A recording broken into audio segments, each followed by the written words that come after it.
Você topa participar de um desafio comigo?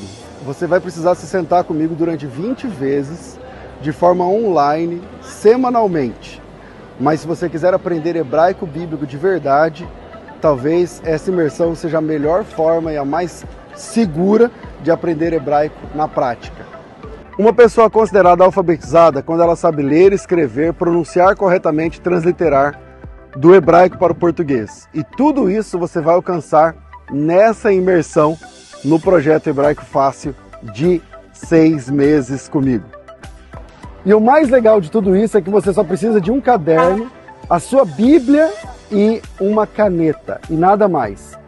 Do absoluto zero nós vamos aprender a completa alfabetização. Muito interessante, né? Agora deixa eu explicar os detalhes desse curso para você. Em primeiro lugar, as aulas serão 100% ao vivo, em noites de terças-feiras, a partir da primeira terça-feira de abril, agora de 2024. 7h30 da noite é o nosso horário de entrar ao vivo para cada uma das aulas de hebraico bíblico.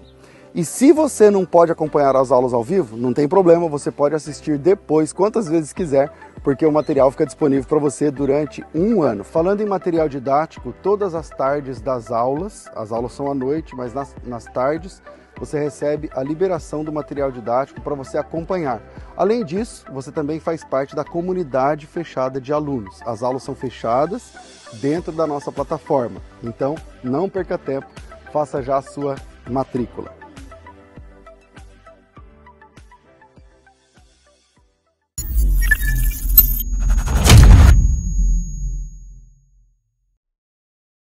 Olá, paz do Senhor, está no ar o programa Fora da Caixa, toda quinta-feira, às 21h30. E hoje o tema deste debate, uma edição especial, é sobre a expiação. É limitada ou ilimitada? Na verdade, Jesus morreu por alguns ou por todos? Somente para os eleitos? Ou esta expiação ela alcança todos os pecadores? Para este debate, está aqui comigo o pastor Walter. Ele é da Igreja Batista Reformada São Paulo. Ele é debatedor, já esteve em diversos programas debatendo. Também tem o seu canal no Instagram, no YouTube, também polêmico. E para debater com ele está conosco o professor Rodrigo Lemos, da Igreja Evangélica Jaboque. Um prazer, um amigo. Que bom tê-los aqui na mesa neste debate do programa Fora da Caixa. Para começar, já explicando o que é expiação. E pelo jeito, o pastor Walter, como um reformado, vai defender a expiação limitada. Pastor Walter, o que é expiação e por que a expiação ela é limitada? Bom, primeiramente, dizer que é um prazer estar aqui. Deixei a Juliana, o Rodrigo. Sabe, hoje, antes, posso dar uma palavrinha? Claro, fique à vontade. Hoje tem muita gente que tem medo de debater, não quer saber de debater, e outras não querem nem ouvir o debate. Mas a reforma protestante, ela nasceu em cima do debate, né? Quando Lutero pregou as 95 teses lá na porta da Igreja do Castelo de Wittenberg, eram 95 teses para debate, assuntos para debater. E hoje as pessoas ficam com medo de debater, quando na realidade o debate é uma oportunidade da gente colocar as nossas ideias com mais clareza, ter o ponto, contraponto, a réplica, tréplica, né? Assim, a gente não precisa ofender a pessoa, a gente não precisa atacar a pessoa, mas nível de ideias. Então, se tivesse mais debate, eu acho que o povo de Deus seria mais abençoado. Glória a Deus. Né? Então é isso. Então, a expiação se refere à morte de Cristo. Os pecados de quem ele expiou na cruz, né? E a expiação limitada ou particular, ela declara, ela crê que Cristo morreu por pessoas definidas, por pessoas que têm um DNA, tem RG, tem um determinado nome. Então, é uma expiação limitada porque ela não foi para todas as pessoas indistintamente, que nós vamos desenvolver durante o nosso debate. Professor Rodrigo, Teu amigo, mas agora é com você, viu? A expiação, ela é limitada ou ilimitada? E defenda aquilo que você acredita e pode já se apresentar também, fique bem à vontade. Ok, bom, primeiramente eu gostaria de agradecê-lo pela gentileza do convite. Para mim é uma honra, uma alegria estar toda aqui, nossa. o conhecendo pessoalmente, né? Nós somos amigos há um tempo aí, mas apenas nas redes sociais. Conhecer também o pastor Walter. Para mim é um privilégio nós estarmos aqui juntos discutindo esse assunto tão importante que diz respeito à expiação.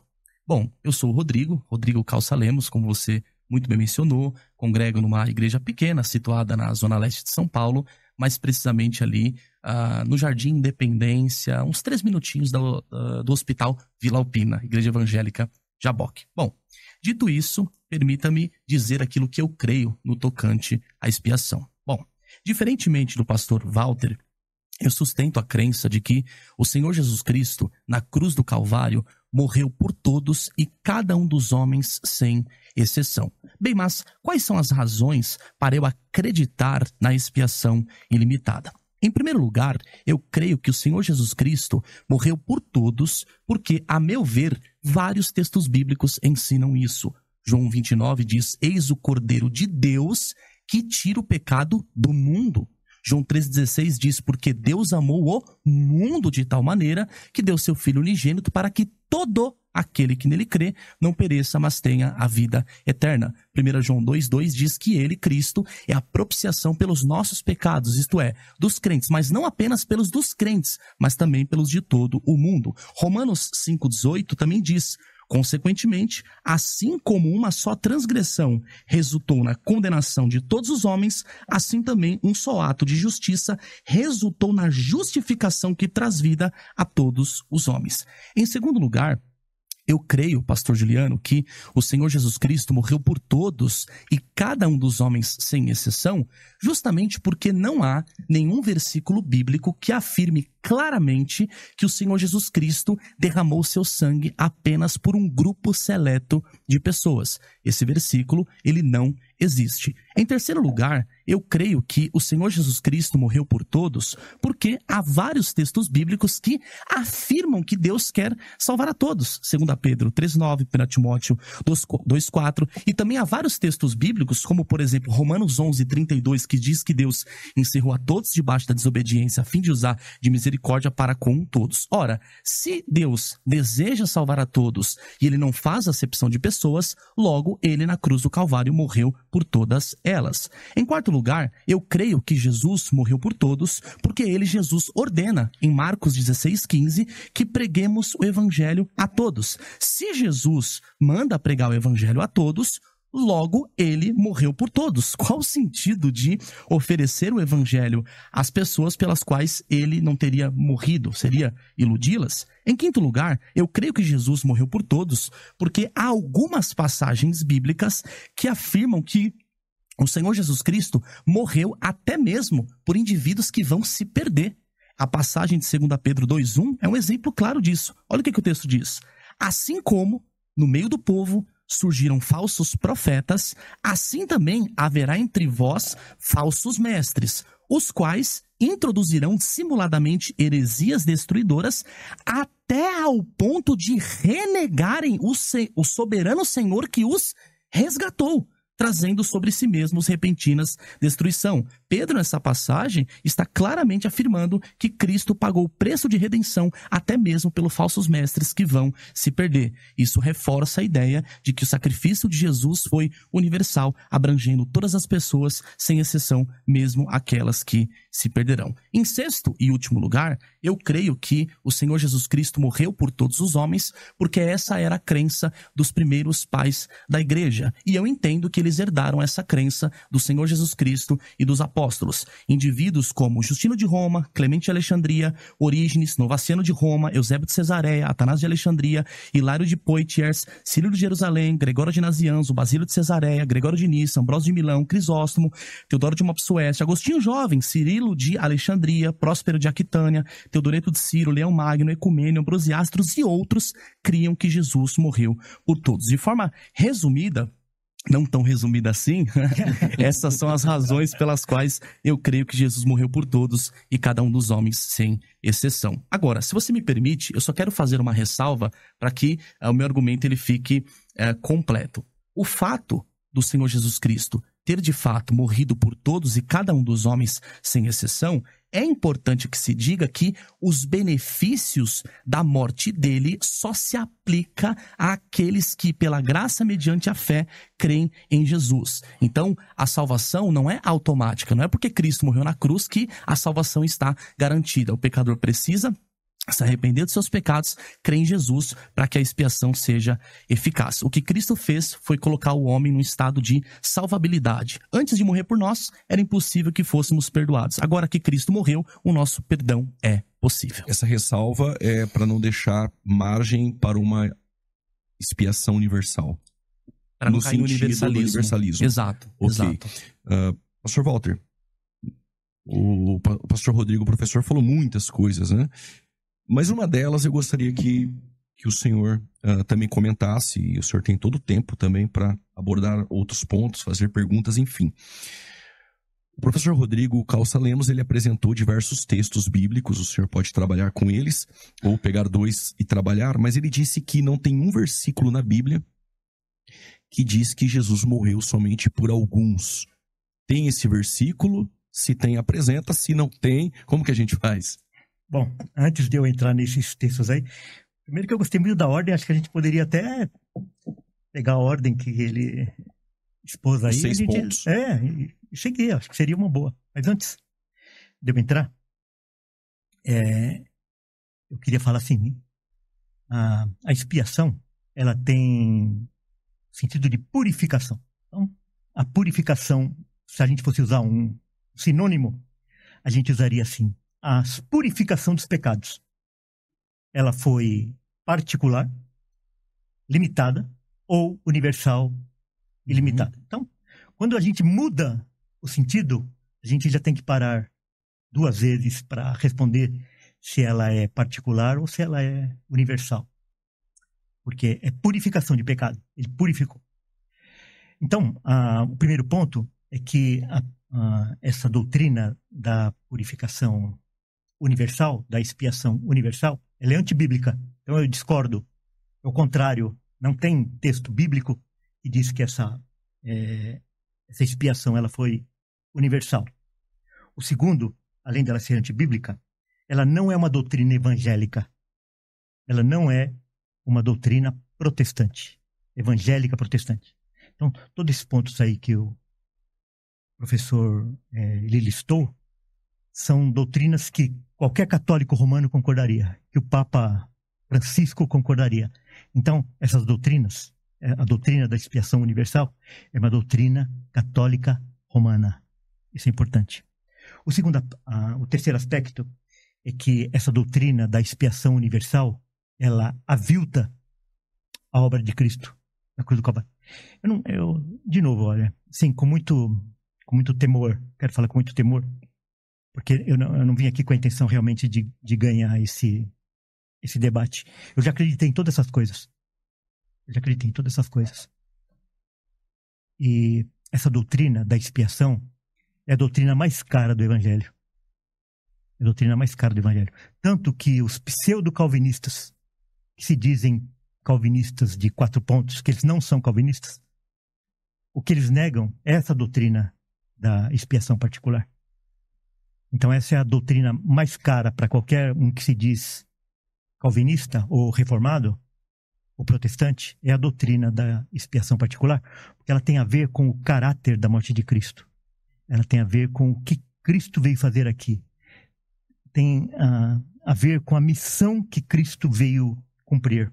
Então ela avilta a obra de Cristo, porque ela diz que ela não foi nem completa e nem eficaz, e ela, por último, ela exalta o homem e inferioriza a Cristo. Ela tira a glória de Deus e coloca a glória no homem.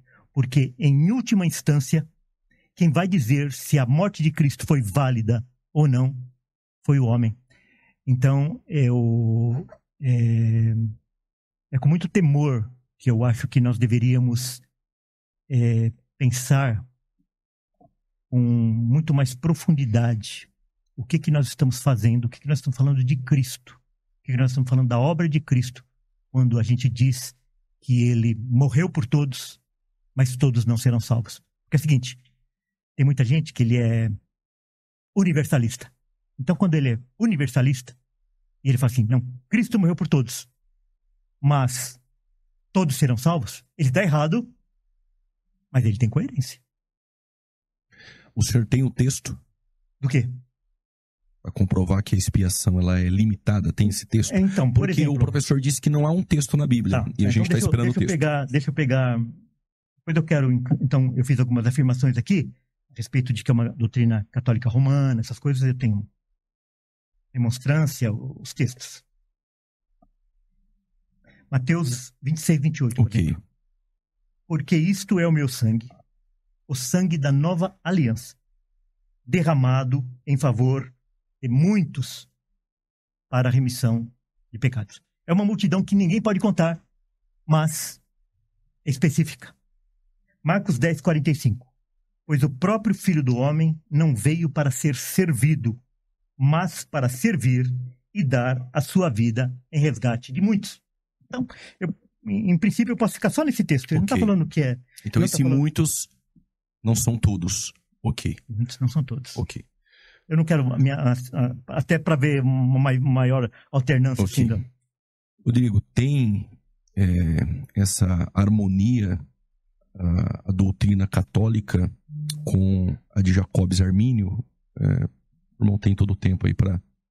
Perfeito. Eu creio que tenha ficado claro na minha fala inicial que Jacó Armínio não foi o inventor da doutrina da expiação ilimitada. Muitos pais da igreja, na verdade, a maioria esmagadora dos pais da igreja, criam que o Senhor Jesus Cristo, na cruz do Calvário, morreu por todos e cada um dos homens sem exceção. Não é porque os católicos creem nessa doutrina que necessariamente, nesse aspecto, ela está errada. Hereges podem crer em doutrinas corretas. Claro que não em todas, senão eles não seriam hereges, mas eles podem crer em pontos verdadeiros. Então, nesse sentido aí, os católicos, nesse aspecto de crer que Jesus morreu por todos, eles estão corretamente certos, eles estão coerentes, eles estão seguindo o ensino escriturístico. Então, essa doutrina arminiana da expiação ilimitada, ela não é exclusiva do catolicismo, ela não é exclusiva do arminianismo, ela vem, na verdade, das escrituras, e a vasta maioria dos pais da igreja criam nessa doutrina. Não só essa, como a doutrina da eleição por presciência, não foi inventada por Jacó Armínio, não foi inventada pelos remonstrantes posteriores. Muitos pais da igreja, inclusive Agostinho jovem, ele também cria nessa doutrina. Então, acusar o arminianismo de catolicismo porque crê na expiação ilimitada, a meu ver, de forma absolutamente respeitosa, é desconhecer a história do cristianismo. Esses textos que ele apresentou sobre uma expiação definida, texto que ele usou, diz que foi por muitos. Uhum. Esse muitos são algumas pessoas ou são todos? Perfeito. Os calvinistas, como o querido pastor Walter muito bem colocou, afirmam que os muitos pelos quais Jesus deu a vida como resgate são os eleitos, visto que o adjetivo muitos, polon, de Mateus 10, 28, de Marcos 10, 45, é restrito e não abrangente. Contudo, é interessante porque o próprio João Calvino discorda desse pensamento. Pois ao comentar Mateus 20, 28, olha o que ele afirmou. A palavra muitos, polon, não é colocada definitivamente para um número fixo, mas para um número amplo, pois ele, Jesus, contrasta a si mesmo com todos os outros. É nesse sentido que ela é usada em Romanos 5,15, onde Paulo não fala de qualquer. Então, o próprio Calvino entende que muitos aqui não refere-se ao número definido. Ele entende aqui que é uma referência a todos os outros. Além do mais, embora seja verdade que o Senhor Jesus Cristo tenha entregado a sua vida em resgate de muitos, também é verdade que ele morreu não apenas por muitos, mas pela raça humana. Eu gostaria muito que o querido pastor Walter me explicasse João 3,16 e João 1,29. João 1,29 diz: eis o Cordeiro de Deus que tira o pecado do mundo. João 3,16 diz: porque Deus amou o mundo de tal maneira que deu seu Filho unigênito para que todo aquele que nele crê não pereça, mas tenha a vida eterna. Esses dois textos que citam a expressão cosmos, mundo, não refere-se a todos e cada um dos homens sem exceção? Não. Então é o seguinte, vamos voltar primeiro ao catolicismo romano. Quando nós falamos que o arminianismo é catolicismo romano, logicamente que nós não estamos falando de eclesiologia, que nós não estamos falando de idolatria, porque não é isso. Mas a questão soteriológica, que é a espinha dorsal do evangelho, quando você compara aquilo que os arminianos... Porque é difícil também a nossa situação como calvinista. As pessoas, na realidade, eu quero dizer assim, eu não vim aqui para defender Calvino, porque são as pessoas que dizem que eu sou calvinista, e eu não sou calvinista. É que quando a gente começa a pregar a Bíblia e defender alguns pontos, você fala, não, você é calvinista. Então tá bom, eu sou calvinista. Mas eu não vim aqui para defender os pontos de Calvino. Então, a questão soteriológica do arminianismo é igual à questão soteriológica da Igreja Romana, que foi exposta no Concílio de Trento, no Concílio da Contra-Reforma. Porque uma coisa é quando a gente fala do catolicismo ali, defendido, por exemplo, por Agostinho, que tem muitos pontos que são comuns lá entre a doutrina calvinista e a doutrina agostiniana. Agora, quando nós vamos para o Concílio de Trento, que é o Concílio da Contra-Reforma, e depois de algumas décadas, 6 décadas, mais ou menos 60 anos, os remonstrantes apresentaram ali em Dort, né? Dordrecht, na Holanda. Os pontos da 1618. Da doutrina arminiana. Nós vamos ver, assim, quase que uma cópia daquilo que foi apresentado em Trento na questão de soteriologia, na questão da justificação. Então defesa do livre-arbítrio, defesa da perda da salvação, defesa da graça preveniente, defesa de uma salvação sinergista. Então, na espinha dorsal, o arminianismo e o catolicismo, eles são irmãos gêmeos, quase siameses. Tanto que quando os remonstrantes apresentaram os seus pontos lá em Dort, a acusação foi de que eles estavam querendo levar a igreja de volta para o Papa. Queriam levar a Holanda de volta para a Espanha e, consequentemente, a igreja de volta para a Roma. Essa foi a grande acusação. Tanto que tem alguns vídeos aí, inclusive do pastor Bailati no YouTube, até tem na minha página lá, ele falando claramente que... Pastor, eu só ia pedir, por gentileza, o pastor não está aqui para se defender. Não, tá bom, não seria muito ético. Ok. Não, mas é que tem mas tudo bem, eu não vou citar não. Tem alguns arminianos que se definem como arminianos clássicos, vídeos no YouTube, na internet de uma forma geral, eles afirmam com todas as letras de que Armínio, ele era um molinista, um católico molinista, né? Por causa dos pontos que ele defendia. Então, essa questão, por exemplo, da graça preveniente, essa é uma doutrina católica romana com todas as letras. A defesa do livre-arbítrio, etc. Agora, essa questão do mundo, João, quando ele fala a respeito de todo mundo, ele não está falando de uma maneira geral, todos os indivíduos indistintamente. Porque na cabeça do judeu, quem era salvo era o judeu. Então, quando João está falando, porque Deus amou o mundo, não somente nosso, mas de todo o mundo, ele está falando assim, não é só para o judeu, é para o grego também.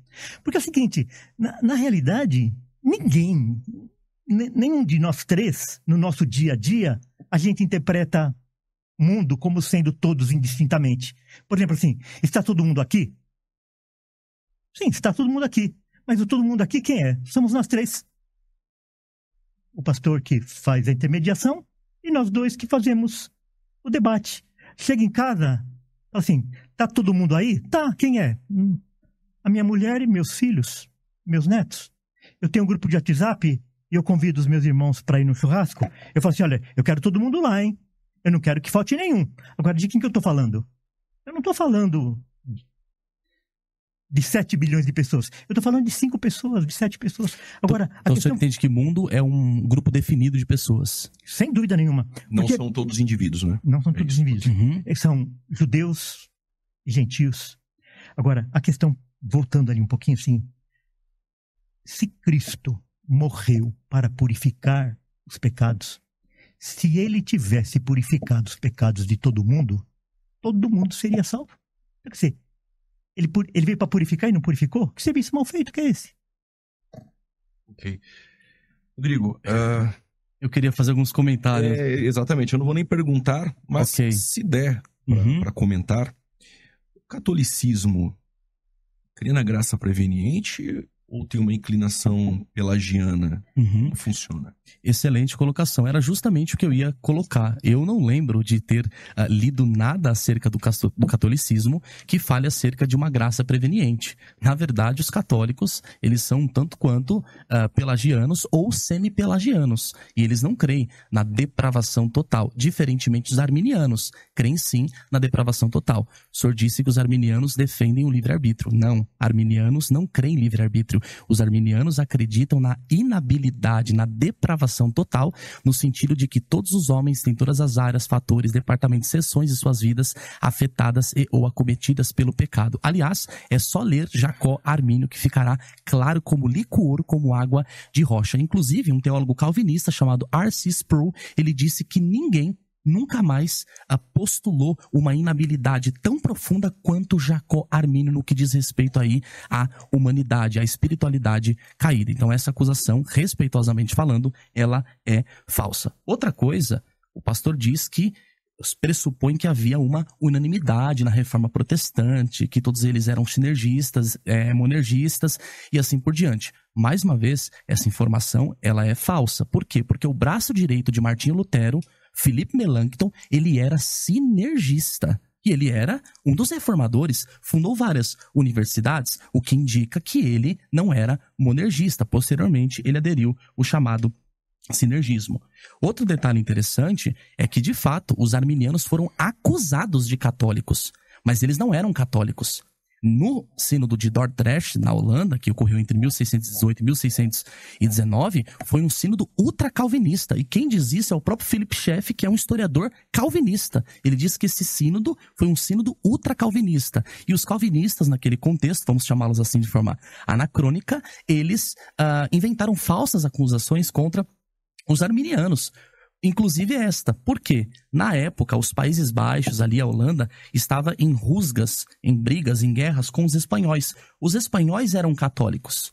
Como Jacó Armínio estava defendendo uma doutrina que parecia que se assemelhava com o catolicismo, o que eles fizeram? Vamos usar isso aqui como subterfúgio para acusar armínios, arminianos e expulsá-los. Ou seja, ao invés deles baterem na doutrina, eles usaram o fato de ter uma certa semelhança, porque aí envolve uma questão política e tal. Poxa, nós aqui, nós somos protestantes e tal, nós somos aqui dos Países Baixos, eles lá são católicos, eles são espanhóis. Então vamos acusar Jacó Armínio aqui de ele ser um católico para mostrar que ele está jogando aqui no time dos espanhóis e tal. Vamos fazer isso porque vai ajudar a refutar as doutrinas de Jacó Armínio. Claro que Armínio não participou do sínodo de Dort, foram seus representantes. E a prova de que os arminianos eles foram muito perseguidos é o próprio Hugo Grotius. Hugo Grotius é o pai do direito internacional. A história nos conta que ele teve que fugir escondido numa mala. A esposa dele escondeu ele numa mala porque tamanha foi a perseguição. Nesse sínodo ultracalvinista, os arminianos nem puderam votar, nem puderam articular. Eles ficaram encarcerados em salas e não puderam articular as suas ideias. E ideias estas, reitero, que não são ideias novas, são ideias que surgem dos pais da igreja. Quando nós lemos Jacobus Harmendson, popularmente conhecido como Jacó Armínio, ele constantemente cita os pais da igreja, dizendo que ele não estava propondo, não estava inventando nada novo. Tudo aquilo que Armínio falava remetia os assim chamados pais da igreja. Os próprios pais da igreja, o pastor Juliano, o pastor Walter e os demais telespectadores, amigos que estão aí nos assistindo, eles queriam do livre-arbítrio. Só que a atitude dos pais gregos, no que diz respeito ao livre-arbítrio, era diferente dos pais latinos. Os pais gregos partiam do intelecto a qual a vontade está subordinada e por meio dessa opera. Em outras palavras, na compreensão dos pais gregos, o que o homem pensa, ele pode fazer. Já os pais latinos, por terem uma visão um pouco mais pessimista da natureza humana, via o homem como parcialmente caído, de modo que era necessário que a graça o auxiliasse para que assim, somente após esse ato, o homem pudesse responder em salvação. Então, para os pais gregos, há um sinergismo humano. Para os pais latinos, há um sinergismo divino. Independentemente, tanto os gregos quanto os latinos, eles criam do livre-arbítrio. Não sou eu que estou falando isso. Quem diz isso é Franklin Ferreira, um dos maiores calvinistas, no seu livro de teologia sistemática, escrito com o professor Alan Might. Qualquer estudioso sério da história da igreja poderia citar mais de 20 autores dizendo que os pais da igreja criam no livre-arbítrio, criam na eleição condicional, criam na expiação ilimitada, criam na graça irresistível, criam na possibilidade da perda da salvação e tal. Então, na perspectiva de Armínio, que vem posterior, o que ele não adere ali é só a questão do livre-arbítrio. Tirando isso, todos os outros pontos estão muito bem sedimentados e fundamentados na patrística. Então, essa questão de toda a teologia arminiana está fundada nos pais da igreja. Está fundada em Armínio? Principalmente na Bíblia. Sim. Ela bate com essa minha afirmação de que a doutrina arminiana é uma doutrina romana. No cânone 3 do Concílio de Trento, da Contra-Reforma, diz assim: se alguém disser que sem a inspiração preveniente do Espírito Santo e sem o seu auxílio pode o homem crer, esperar e amar ou arrepender-se como convém para lhe ser conferida a graça da justificação, seja excomungado. Então, essa fonte qual que é? O Concílio de Trento. Concílio de Trento, lá no capítulo 6, sobre justificação. Mas isso é consenso entre os católicos? Todos os católicos creem nisso? Bom, agora é o seguinte: quem que são, de que arminiano que nós estamos falando? Então, não, porque é o seguinte, esse aqui é o Concílio de Trento, é o documento oficial. Mas o senhor sabe que nem todos os católicos, na prática, aderem àquilo que está no concílio. Se a gente for por esse caminho, nós vamos a gente vai ter que discutir de que arminiano que nós estamos falando. Nós estamos falando do arminiano clássico, do arminiano wesleyano, do arminiano que a gente vê aí na esquina. Então, não dá pra gente ir nesse caminho. Eu tô pegando um documento oficial. Então, eu tô falando o seguinte, que a remonstrância, ela repetiu uma ou outra palavra aquilo que foi proposto, aquilo que foi fixado no Concílio de Trento. Tanto que é só comparar. Eu tô falando sobre a questão histórica. Tanto que tem muitos arminianos clássicos, vou usar esse termo, muitos arminianos clássicos, com vários vídeos na internet, inclusive lá na minha página de Instagram, falando que Armínio era um católico molinista. Vamos lá. Eu duvido veementemente que algum teólogo arminiano clássico tenha afirmado que Armínio era um católico. O que eu já ouvi, e inclusive isso não é num contexto brasileiro, tem até um journal em inglês que foi escrito, discutindo se Armínio aderiu à perspectiva do conhecimento médio. Era Armínio um molinista? Então, a discussão que alguns arminianos propõem é se Armínio era ou não molinista. Mas vamos lá, só pra gente pontuar alguma coisa aqui. O senhor crê na imortalidade da alma? Sim. Ok, os mormons também crêem. Não. Aí, vamos lá, só pra gente pontuar alguma coisa. E o senhor seria herege, porque os mormons são... Não, mas o que eu tô falando... Se existe um ponto passivo em algo doutrinário... Toda verdade é verdade de Deus. Ok, para mim as testemunhas de Jeová são hereges, são um movimento sectário. Sim. Mas tem algum ponto passivo... por isso... a gente precisa aqui pontuar alguma coisa assim. Não dá, que assim, um acadêmico sério, ele não vai argumentar em um debate com base em um comentário de um arminiano no Instagram. Não, pessoal, não é isso. Isso daí, eu só usei esse argumento para dizer que não é um argumento vazio. Tanto que isso é reconhecido por arminianos clássicos. O catolicismo crê na depravação total? Sim, em termos não. Não, mas deixa eu só desenvolver um pouquinho, ó, porque vê só. A questão toda é que fala assim, por exemplo, assim, catolicismo é pelagiano, por exemplo. Ou semi-pelagiano. Semi-pelagiano. O arminianismo também é. Não é. Então vamos fazer assim. Põe uma citação de Armínio que... Não, eu não tenho essa citação de Armínio. Mas o senhor tirou essa conclusão eu falei o seguinte, eu falei que o arminianismo está de braço dado do catolicismo romano. Ok. Então, e aí o senhor assemelhou com o pelagianismo ou semi-pelagianismo. Em quê? Com base em quê? É isso aí. Com base na graça preveniente. O que é a graça preveniente? A graça preveniente, segundo os arminianos, né? A pessoa está morta em seus delitos e pecados e ela recebe essa graça prévia. E daí ela fica habilitada para receber ou rejeitar o evangelho. Então, quando ela recebe essa graça preveniente, segundo essa doutrina, então ela se assemelha ao pelagianismo. Em que sentido? Porque Pelágio, ele pregava a neutralidade do homem. Que o homem nascia neutro, habilitado tanto para receber como para rejeitar o evangelho. Então, quando o arminianismo usa essa doutrina católica romana, da graça preveniente, na realidade, o homem está se transformando num pelagiano, porque com a graça preveniente, o homem fica isento, o homem fica neutro, tanto para receber como para rejeitar o evangelho. Então, se essa graça preveniente habilitasse o homem para receber, ok, seria um ponto de menos. Mas o problema é que o homem ele fica habilitado para receber, mas ainda com capacidade para rejeitar.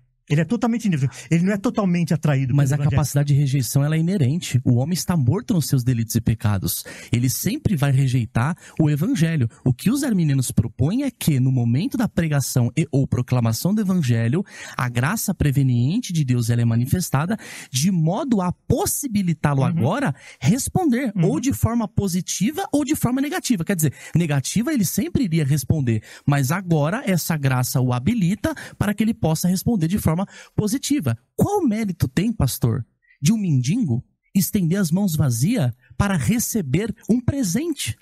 Eu só consigo estender a mão porque o galardoador divino estendeu algo em minha direção.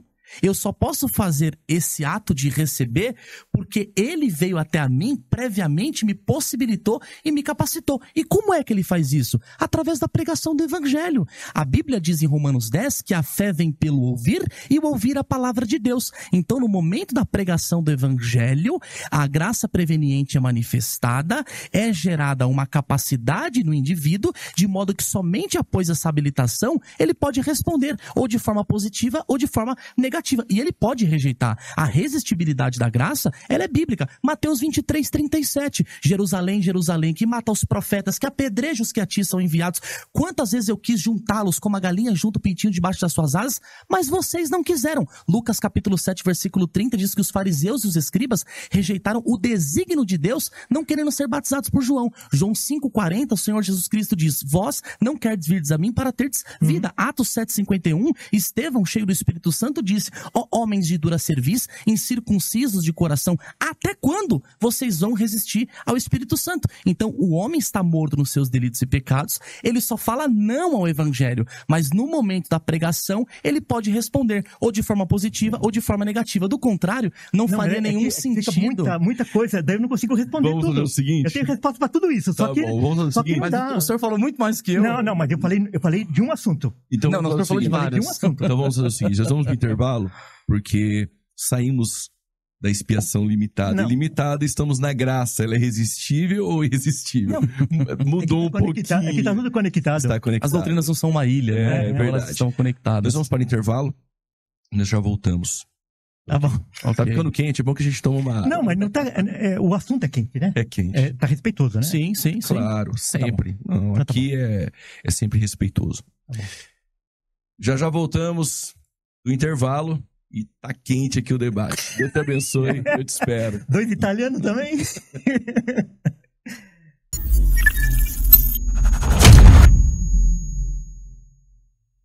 Nós já formamos mais de 3.000 alunos em alfabetização plena em hebraico através do método Hebraico Fácil. E dessa vez, um projeto inédito, aulas semanais, ao vivo, material didático, tira dúvidas, comunidade de alunos e muito mais.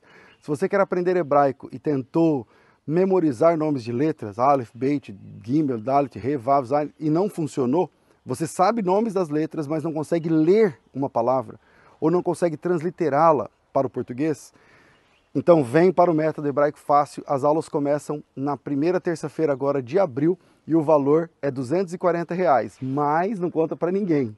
Para a primeira turma é só R$ 180, é um semestre de curso, vem participar com a gente.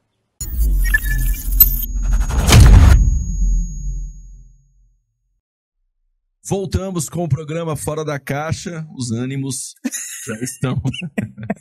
Glória a Deus por isso. Professor Rodrigo Calça Lemos, voltando, entrou no assunto da graça preveniente.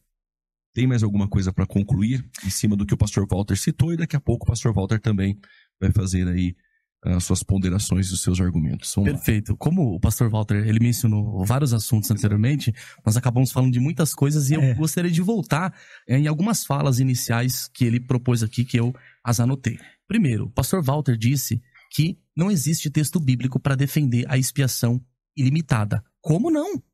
Eu citei vários. João 1,29, João 3,16, 1 João 2,2, Romanos 5,18, Hebreus 2,9. Há muitos textos que falam da expiação ilimitada. Segundo, o pastor tinha dito que essa não é uma doutrina cristã. Como não? A maioria esmagadora dos cristãos creem na expiação ilimitada. A doutrina da expiação definida, ela é minoritária dentro do cristianismo e ela também não aparece na patrística. E eu diria que nem nas escrituras, de forma absolutamente respeitosa. O irmão também disse que a expiação definida tira a glória de Jesus. Muito pelo contrário, o enaltece muito mais, porque mostra quão bondoso, quão amoroso, quão gracioso ele é por ter morrido por todos e cada um dos homens sem exceção. Agora vai uma pergunta, aí o senhor aproveita e a responde.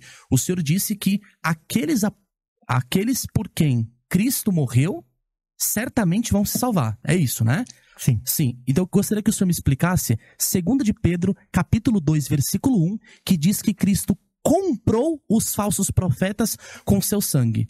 Se todos aqueles por quem Cristo morreu, certamente eles vão se salvar, como que o senhor explica o fato de Jesus ter comprado falsos profetas descritos em 2 Pedro capítulo 2, versículo 1? Bom, o próprio texto já está falando que é falso, que a confissão deles era falsa. Mas o texto diz que Jesus os comprou com seu sangue. Não.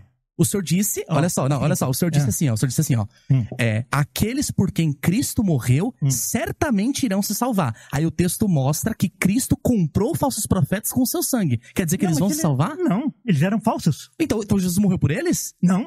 Mas o texto diz que comprou com seu próprio sangue. Não. Vamos ler o texto? Não, mas eu conheço o texto. Então cite o texto, pastor. O texto começa dizendo que ele era falso.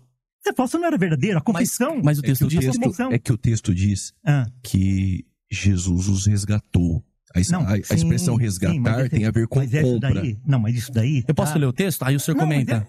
Só ler o texto, fica melhor. 2 Pedro capítulo 2, versículo 1 diz assim, abre aspas, assim como no meio do povo surgiram falsos profetas, assim também haverá entre vós falsos mestres, os quais introduzirão dissimuladamente heresias destruidoras até ao ponto de renegarem o soberano Senhor que os resgatou, trazendo sobre si mesmos repentina destruição. O soberano Senhor resgatou falsos mestres. Essa afirmação aí é feita em cima da confissão que eles fizeram. Da confissão. Eles tinham uma confissão de que eles haviam sido resgatados, mas eles eram... Não, mas quem disse isso não foi ele, foi Pedro. Bom, Pedro disse. Então tá bom. Então vamos pegar, por exemplo, aqui... Não, fica no texto, pastor. Não, explica o texto. Não, mas o caso é o seguinte, olha. A Bíblia, a gente interpreta com a Bíblia. Textos obscuros, a gente interpreta com textos mais claros. Mas eu tenho que interpretar Pedro à luz de Pedro. Então vamos interpretar Pedro à luz de Pedro. À luz de Pedro. Okay. Então pega os primeiros versículos de Pedro e ver para quem que ele está se dirigindo. Né? Então, quando ele fala em todos, conosco, etc., para quem que ele está falando. E esse texto aí é óbvio, porque ele já fala que eles são falsos. Mas se eles são falsos, eles não são verdadeiros. Sim, pastor, eu concordo com o senhor. Eles são falsos, não são verdadeiros. Porém, o texto diz que Cristo os comprou. Tá, e então, para piorar, pastor... Então eu vou fazer uma pergunta, pergunta dentro dessa sua linha de interpretação. Ok? Deus vai falar assim, lá em Tiago vai falar assim, aquele que pode fazer o bem e não faz, comete pecado. A palavra de Deus está falando isso. Então, se você vê uma criança sendo violentada e você pode evitar aquela violência e você não faz aquilo, você está pecando. Porque você podia fazer o bem e você não fez. Correto? Continue no argumento, pastor. Eu sei onde o senhor quer chegar. Não. Tá certo?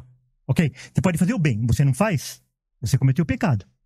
Deus poderia evitar todos os males do mundo. Sim, poderia. E ele não evita. Sim. Então ele está cometendo pecado? Não, porque ele deu uma coisa para o homem chamada liberdade. Só existe um verdadeiro amor quando há liberdade para amar. Mas é o caso que aí não está falando de liberdade. Sim. Está falando o seguinte... Por que Deus não intervém? Deus não criou autômatos, robôs. Criou pessoas livres. Mas ele ele fosse intervir em todas as situações, aí não existiria humanidade livre. Ele não está intervindo na vontade. Ele não está intervindo na vontade porque a pessoa está fazendo e ela continua fazendo se ela pudesse. Mas ele, como uma força maior, ele poderia intervir. E ele não intervém. Então ele está cometendo pecado? Esses falsos mestres que aparecem aqui, falsos profetas, eles fazem parte dessas pessoas definidas que vão ser salvos? Em princípio, não. Porque eles são falsos. O agorazo, em grego, resgatou, é comprar alguém no mercado. Certo. A ideia nos leva à compra de um escravo. O texto está dizendo que Jesus o resgatou. Resgatou quem? Esses que o Senhor disse que não fazem parte dessas pessoas definidas. E detalhe, pastor, é a mesma expressão que aparece em Apocalipse quando diz que Deus comprou homens, que o Senhor Jesus Cristo comprou pelo seu sangue homens de toda línguas e nações. O que está em mesa agora é o seguinte: esse texto, esse resgate pelos falsos profetas, certo? Jesus os resgatou? Não. Mas o texto está dizendo que... Não, o texto está, mas é uma força de expressão. Ele está falando em cima da confissão que eles tinham. Só que o próprio texto inicia dizendo que é falso. Mas Jesus os resgatou. Não resgatou. Pastor eles Juliano, são falsos. Tá bom. Não resgatou. Esse texto é tão forte quanto a expiação ilimitada que o próprio Millard A. Erickson, que é calvinista, ele afirmou que é indubitavelmente que esse texto descreva... Se eu não vou seguir nem Calvino, eu vou seguir esse cara? Não vou seguir. Mas e o Pedro? Então, o quê? Mas eu já falei 10 vezes. Não, pastor, eles estão dizendo, claro. Eles estão dizendo... Sim. Agora é o seguinte, vamos partir do pressuposto que isso aí seja verdade. Jesus fala assim, que ele dá vida pelas ovelhas e ninguém as arrebatará das suas mãos. Então Jesus está mentindo? Então, você tem que pegar Pedro...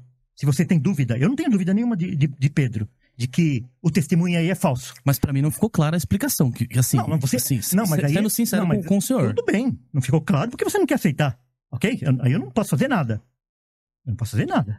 Agora, que o texto começa dizendo que é falso... Sim, é falso, é falso, é inegável. Okay. Inclusive, eles renegaram ao Senhor. Ou seja, sim, o que aponta para uma apostasia. O Senhor os resgatou. E aí que está o ponto. Mas ficou claro aqui. Tá, é uma força de expressão e eles são falsos. Então assim, o resgatar é uma força de expressão, essa é a resposta. Agora eu entendi. O que eu, assim, respeitosamente falando, discordo veementemente. Pedro é claro como liquor, como água de rocha, como o sol do meio-dia, que Cristo comprou com o seu sangue falsos profetas. A expressão agora santa, oriunda aqui de agorazo, ela, sempre que aparece no Novo Testamento relacionado à pessoa de Jesus, ela possui um sentido redentivo. É a mesma palavra que aparece em Apocalipse, onde diz que Cristo comprou pessoas de toda raça, tribo, língua e nação. Esse texto aqui é muito forte. Inclusive, olha só o que alguns autores dizem sobre esse texto. De acordo com Henry Alford, abre aspas, nenhuma afirmação sobre a redenção universal pode ser mais clara do que esta de 2 Pedro 2:1. Segundo Millard Erickson, que o pastor discorda, mas é um teólogo calvinista, não é que eu discordo, 2 Pedro 2:1 parece ser mais claro ao se referir a perdição das pessoas por quem Cristo morreu. Além dele, Thomas Schreiner, outro teólogo e exegeta calvinista, declara que os falsos mestres de 2 Pedro 2:1, em um momento eles foram servos fiéis de Jesus Cristo, mas agora eles renegaram ao Senhor que derramou o seu sangue por eles. É uma leitura natural, pastor. É o que o texto diz. Tá, então quando Jesus diz que nenhuma das suas ovelhas serão arrebatadas, Jesus está mentindo. Professor, vamos fazer o seguinte, pastor Walter. Se o senhor quiser trazer outros argumentos, e aí... Não, o senhor quer essa pergunta, então... Isso daí está vencido, porque é o seguinte, eles são falsos profetas, eles são falsos, a confissão deles é falsa, e Pedro está usando uma linguagem baseada na confissão que eles tiveram, não na realidade. Eu fico imaginando, pastor Juliano, os primeiros leitores lendo isso. Será que os primeiros leitores entendiam dessa forma que o pastor Walter está propondo? Será que quando os leitores petrinos pegaram esse texto, eles entendiam que não, poxa, Pedro está afirmando que Cristo os comprou porque na mentalidade desses falsos profetas, Cristo tinha os comprado. Essa leitura, então, ela é um tanto quanto forçada, de forma muito respeitosa. Vamos imaginar. Não, tem toda a liberdade, eu não tenho melindre. O senhor está aqui para discordar mesmo. Eu não tenho melindre aqui. Então daí... Mas é bom mantermos, né? Não, tudo bem. Não, mas é só calor de discussão, nós não estamos nada assim. Sim, claro, com certeza. Então, Jesus chega lá no céu, ele diz aqui em... deixa eu ver aqui o texto. Ele dará à luz um filho e lhe porás o nome de Jesus, porque ele salvará o seu povo dos pecados deles. Daí, então ele veio para salvar, veio para buscar e salvar aquilo que se havia perdido. Daí ele chega no céu, hipoteticamente, ele vai prestar contas. Peraí, mas você não foi lá para salvar esse povo? Ah, não, eu sou cavaleiro, eu tenho que respeitar o livre-arbítrio dessas pessoas. Ah, mas e aqueles falsos profetas que se levantaram lá, que você deu o seu sangue? Ah, mas eles não quiseram, eles me renegaram. Você está reprovado. Você está reprovado. Quer dizer, você vai, eu envio você para... Hipoteticamente, lógico, porque isso não existe. Porque nenhuma gota do sangue de Cristo, ele foi derramado em vão. Ele morreu especificamente para as pessoas, e essas pessoas serão apresentadas no último dia. Então, quando Jesus fala assim que ele dá vida pelas ovelhas, ele vai chamar, elas vão ouvir, elas vão seguir, e ele não vai perder nenhuma, essa é a realidade. Essas foram as pessoas que ele comprou. Por exemplo, aqui, ó.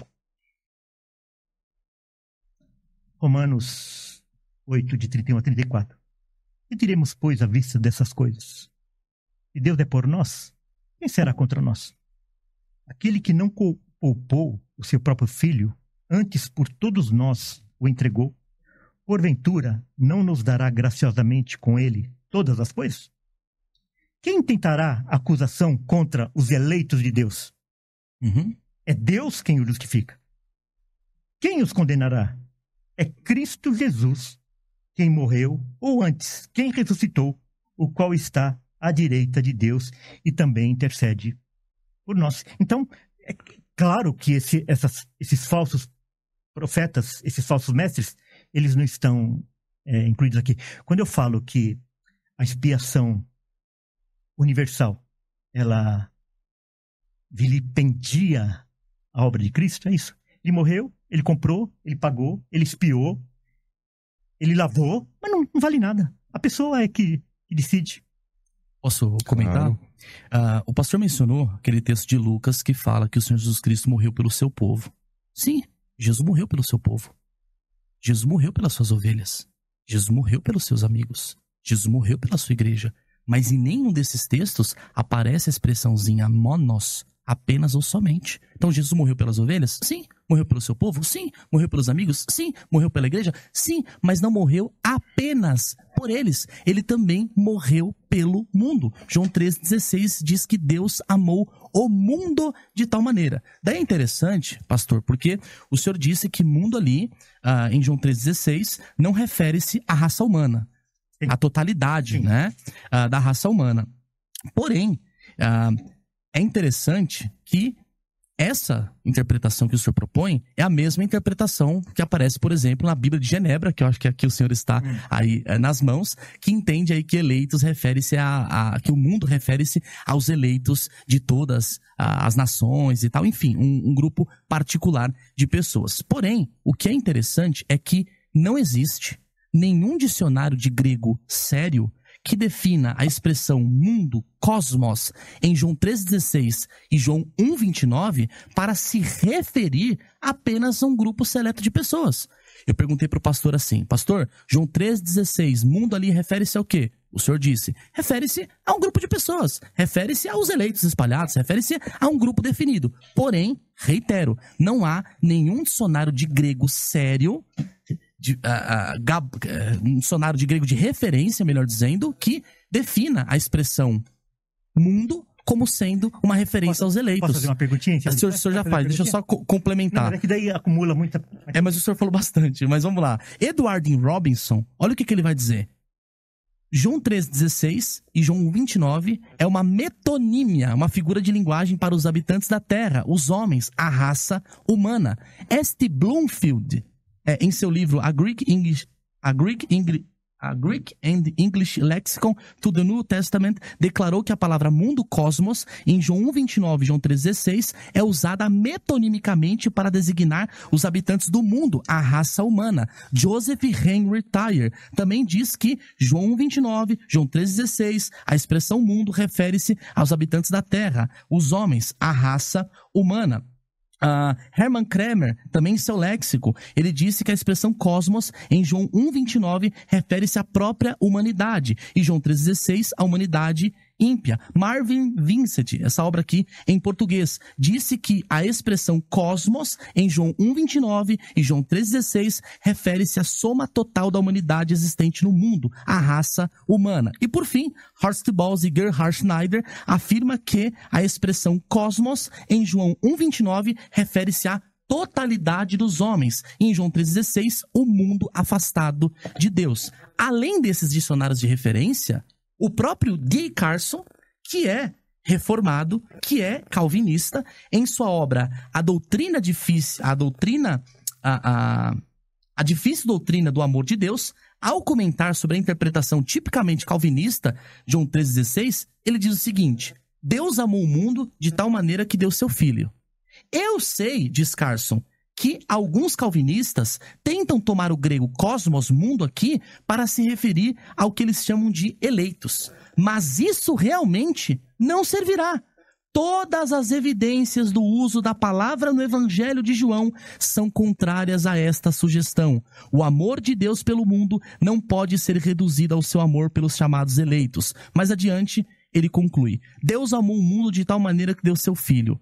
Planos exegéticos inteligentes que fazem do mundo um rótulo para se referirem aos eleitos não são muito convincentes. Bem, uma vez que a expressão mundo, cosmos, em João 1,29 e João 3,16 não pode ser uma referência aos eleitos, mas sim à raça humana, sem exceção de forma metonímica, devemos concluir que esses dois textos joaninos demonstram que o Senhor Jesus Cristo morreu por todos e cada um dos homens sem exceção. Se o Senhor diz que mundo aqui é uma referência aos eleitos, eu quero que o Senhor me mostre um dicionário, não precisa ser 2, 3, um dicionário de grego sério que defina a palavra cosmos, mundo, em João 3,16 como uma referência aos eleitos. Não, olha, fique à vontade. Deixa eu falar. Primeiro, você pode citar aí pra mim 1000 autores.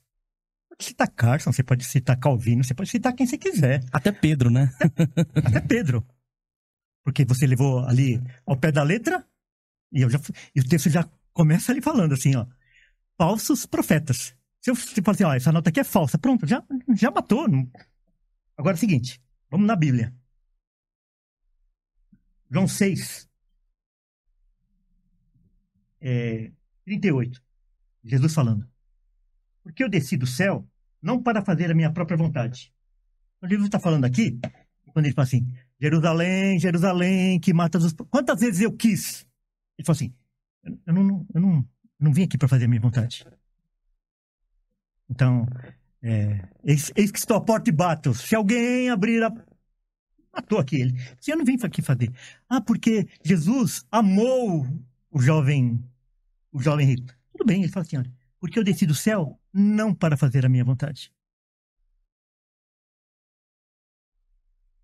e sim a vontade daquele que me enviou. E a vontade de quem me enviou é esta: que nenhum, nem aquele falso profeta, porque não era dele, que nenhum eu perca de todos os que me deu. Pelo contrário, eu o ressuscitarei no último dia. Então, se aquele cara lá que Pedro está falando, ele é falso, mas Cristo comprou, ele vai voltar. Porque daí ele deixaria de ser falso. Ele é verdadeiro, ele se arrepende, ele volta. E aquele Deus está falando assim: e eu o ressuscitarei no último dia. E daí no João capítulo 6, ele fala assim: olha, ninguém pode vir a mim se o Pai que me enviou não o trouxer. Sim. Ninguém pode vir a mim se o Pai que me enviou não o conceder. Lá em João 17, Jesus vai falar assim: eu não oro pelo mundo. Mas ele orou, né? Pai, perdoa-lhes, eles não sabem o que fazem. Paulo também orou pelo Israel perdido. Ele fala assim: eu não oro pelo mundo, mas eu oro por aqueles que tu me deste. Então, quando ele fala assim, que Pai, eles não sabem o que fazem, ele está orando por aqueles que o Pai lhe deu. Ele fala assim, eu não oro pelo mundo, mas oro por aqueles que tu me destes, porque são seus. Naquele texto, ele não orou pelo mundo. Quer dizer, o Pedro lá você quer ser 100% literal. E daí quando Jesus fala, Jesus não é literal. Pedro é literal, Jesus não é literal. Aí não vale. Por que Jesus orou particularmente pelos seus discípulos ali naquele contexto? Porque seriam através deles, ou seja, dos primeiros discípulos, que iria-se continuar o plano de salvação, a instauração da igreja. Mas o fato de Jesus ter orado pelos discípulos não quer dizer que ele não tenha orado por outros. Jesus na cruz, quando estava morrendo, ele disse: Pai, perdoa-lhes, eles não sabem o que fazem. Então Jesus orou até mesmo por pessoas que estavam crucificando. Então a oração ali é um carinho de Jesus pelos discípulos. Nós a Cristo. Sim, não, eu tô falando no contexto imediato ali da crucificação e tal. Mas a oração é uma oração. Agora, esse texto que o senhor citou aí de João 6, o que Cristo está propondo nesse texto é que ele, Jesus, ele é o bom pastor, de modo que ele guarda as suas ovelhas de poderes externos. Nenhum poder externo pode afastar uma ovelha de Cristo. Nenhum poder externo, nenhum ladrão, nenhum falso mestre pode arrebatar as ovelhas. Agora, em nenhum momento o texto diz que elas não poderão se perder. Aliás, as advertências bíblicas só fazem sentido se a perda da salvação for uma possibilidade real a verdadeiros crentes. Se não, eu gostaria também de saber, que o senhor vai mencionando vários textos e eu preciso comentá-los, mas eu gostaria também de saber como o senhor interpreta Hebreus capítulo 10, dos versículos 23 a 31.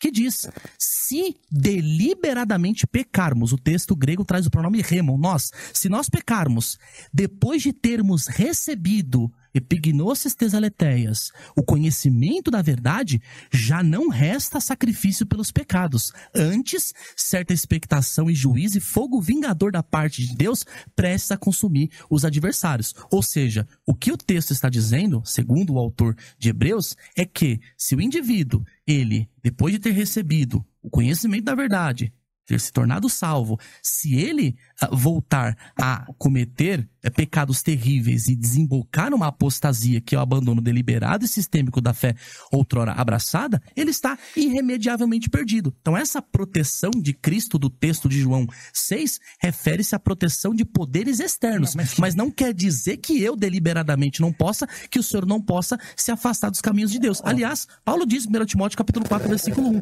que nos últimos dias alguns apostatarão da fé. Ô Timóteo, tô escrevendo aqui pra você que alguns podem apostatar da fé, mas fica tranquilo, que uma vez salvo, salvo para sempre, os eleitos não podem se perder.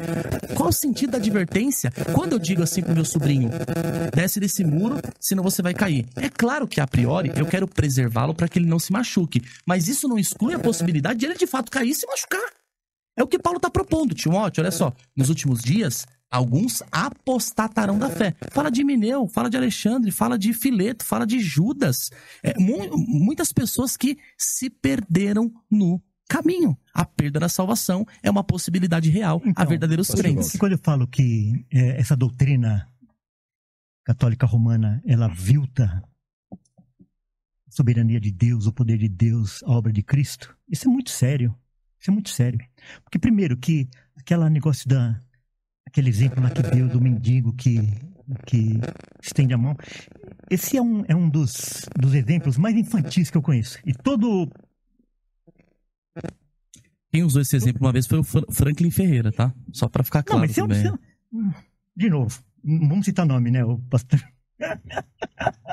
Estou usando no sentido positivo, né? Não no sentido negativo. É negativo. Não, eu estou citando porque eu gosto do exemplo. E aí estou citando um teólogo calvinista que cita esse maravilhoso exemplo do mendigo estendendo as mãos vazias para receber o dom da graça. O Franklin é meu amigo e eu vou falar para ele que se ele usou esse exemplo, Franklin, e você usou esse exemplo está completamente por fora. Eu vou te dar outro exemplo, Franklin.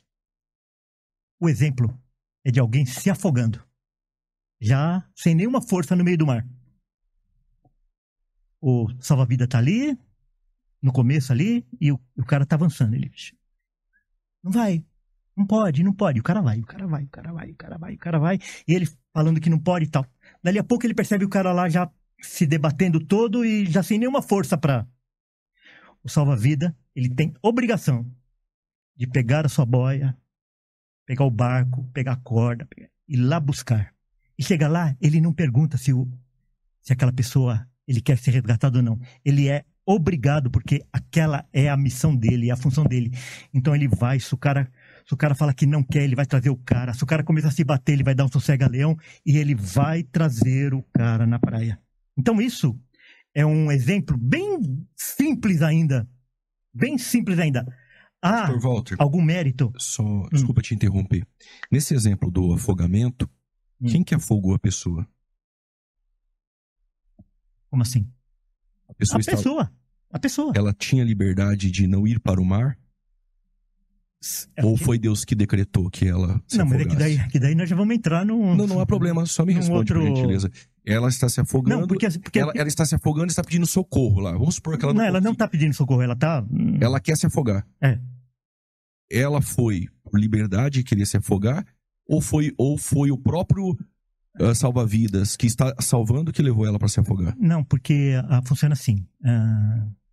O homem, para fazer aquilo que é errado, Deus não precisa intervir. Basta Deus deixar ele solto. Então, fazendo essa comparação com a salvação, para o homem fazer aquilo que é errado, Deus não precisa motivar o coração dele. Basta Deus entregar a sua própria vontade, ele vai fazer aquilo que é errado. Então, somente para impedir dele fazer aquilo que é mal, aquilo que é errado, é que Deus precisa intervir diretamente. E se tivesse 10 pessoas afogando, ele só iria salvar quem? Todos ou ele escolhe só alguns para salvar? Vamos supor que ele fosse um Superman. Ele fosse um todo-poderoso. Ele ia salvar quem ele quisesse. Ia deixar o restante. Porque, vê só, Jesus chega lá no... Esse restante é porque ele não amou. Exatamente. O jovem rico que o senhor cita, o jovem rico, ele serviu a Cristo? Ele... resolveu seguir a Cristo? Não sei. A história não traz, né? Não, diz que ele não aceitou. Não, sim, mas... Ele foi chamado para seguir, ele não quis. Sim, mas Jesus o amou. E Jesus o amou. É que foi um chamado exterior, né? Não foi um... Se a história terminar desse jeito, é que foi um chamado só exterior, não interior, né? Então Jesus... o chamado de Jesus ali não era um chamado verdadeiro, era isso? Não, é um chamado exterior, não era interior. Não era um chamado interior. Não entendi, pastor. Também não consegui. Porque, por exemplo, assim, Jesus... Ele chamou, mas não chamou. Ele chamou, mas não chamou. Não é isso que chamou, não chamou. Ele chamou exteriormente, não chamou interiormente. O que é um chamado exterior? Para quem está em casa entender, o que é um chamado exterior? E o interior? E o interior? O chamado exterior é aquele que assim, vinde a mim todos que estáis cansados e sobrecarregados e eu vos aliviarei. Eis que estou à porta e bato. Então, esse é um chamado que ele não vem com a força do Espírito Santo para modificar aquele coração. E quando é o chamado interior, que é o chamado, por exemplo, que acontece com Zaqueu. Jesus não convida Zaqueu. Jesus fala assim, desce depressa. Eis que hoje me convém pousar em sua casa. Mas por quê? Pedro, por que Jesus porque é uma disse ordem, isso? Não convite. Por que Jesus disse isso para Zaqueu? O que Zaqueu ele fez antes de Jesus querer repousar na casa dele? Ele estava curioso. Ele viu Jesus, provavelmente ele já tinha ouvido falar de Jesus, a graça já tinha trabalhado no seu coração, e ele se sentiu atraído por essa graça. Sim. E Jesus olhou a sinceridade e decidiu salvá-lo. O jovem rico é o contrário. Não, mas ninguém nega isso. No jovem rico, nós temos um detalhe da resistibilidade da graça. A nossa diferença é que quando Jesus atrai, quando vem com a força da graça, do chamado, não tem a pessoa que falar não. Então pode acontecer de alguém pregar sobre Jesus e fazer o convite, e esse convite ser externo. Na verdade, ele não funciona. Dá um remédio para alguém, mas aquele remédio não contém a substância. Um carro sem a chave, né? Para dirigir. Eu te dou um carro sem... Então é isso, chamado externo. Okay. É um chamado geral. Entendi. Ele não vem com a... Olha, eu não quero tomar... Não, tudo bem. Eu não quero tomar partido, mas assim... Pra crer... Eu tô querendo comentar, mas... Pra crer nisso, é difícil. Não, então porque assim, pastor... o senhor é reformado, sola escritura e tal. Certo. Aí quando o Pedro diz que resgata, olha só, é uma força de expressão. Certo. Quando, por exemplo, em Romanos 11:32, porque Deus a todos encerrou na desobediência, ok. Aqui o todos é todos. Certo. Aí diz que a fim de usar misericórdia para com todos, aí o todos não é todos. Não, mas então... O mundo não é mundo, e o jovem rico o chamou para servir, mas era um chamado externo. Então, fica um pouco difícil, não fica? Ok. Não. Vamos lá. Mas vamos lá, o Rodrigo vai comentar, esse é um comentário meu. Não, mas tudo bem. Não tem comente aí e volte. Não tem problema não, não tem problema não. De fato, eu acho uma incongruência acreditar no chamado externo e não no chamado interno. Eu fico pensando se Jesus estava brincando com as pessoas quando ele disse: vinde a mim, todos que estáis cansados e sobrecarregados, e eu vos aliviarei. Poxa, esse chamado de Jesus para segui-lo, desacompanhado da capacitação interna, é como eu pedi, pastor Juliano, para uma criança entrar em um carro e dirigi-lo até a Praia Grande. Ela não vai conseguir. Ela vai conseguir entrar no carro, ela vai ouvir esse convite para entrar no carro. Mas ela não vai ter capacidade de se locomover até lá. Essa é a oferta de salvação proposta pelo irmão. É o chamado externo. Poxa, eu fui lá, preguei o evangelho, chamei as pessoas para arrependimento e tal. Mas Deus chama essas pessoas e não dá a elas a igualdade de capacidade para elas responderem de forma negativa? Não dá. Que amor é esse? Então Jesus está... Quando Jesus disse, ide por todo mundo pregar o evangelho a toda criatura. Quando nós dizemos para as pessoas que Jesus morreu por elas, que Jesus as ama... A gente não diz isso? A gente não fala essa mentira para a pessoa. Então, mas Jesus ele não disse? Eu sei chegar para uma pessoa... Uma pergunta, Jesus não disse assim, vinde a mim todos que estáis cansados. Ele disse isso para quem? Foi para todos ou foi para alguns? Ele disse isso para todos. Então, mas se nem todos seguiram. Então, essa mentira... Pera um pouquinho. Nem todos seguiram. Então, essa chamada de Jesus... É externa. Mas não é acompanhada da chamada interna. Não. Ok. É a chamada externa, não é acompanhada da chamada interna. Uhum. Isso é moral? Isso é justo? Olha, a gente não julga Deus. A gente não julga. Nós somos julgados por Deus. Então... Vai lá, pastor Walter. O melhor exemplo... A parábola da grande ceia. Uhum. Quando ele mandou convidar a muitos, ele ia dar uma festa. Quando ele... Acho que é Lucas capítulo 14. Exato.